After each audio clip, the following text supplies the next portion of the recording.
When I started doing mindfulness, it wasn't what you would traditionally call mindfulness work, okay? It was shamanic work. And then when I started going after my degree in psychology, and part of that practice was traditional mindfulness, I realized that traditional mindfulness did not work for me. It's the reason why watching someone like Steve Noble, right, where I'm listening to this guided meditation works and it's very woo. Someone needed to hear that. Somebody maybe needed to hear that name. Or the fact that it's very spacious. Okay. It wasn't until I think it might have been my second mindfulness course.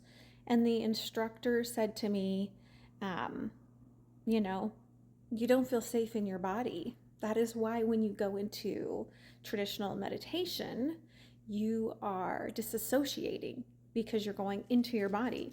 And then in my Kabbalah course, the instructor was telling me, yeah, some people do better going outward first before going inward.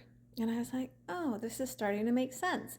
And so then by the time, I'm several years in to my degree and I am taking classical Tantra, not like sexual Tantra that we like think that of Tantric as being, but classical Tantra, I realized, oh, there's actually like these ancient practices, which I was already doing when I was doing the shamanic work.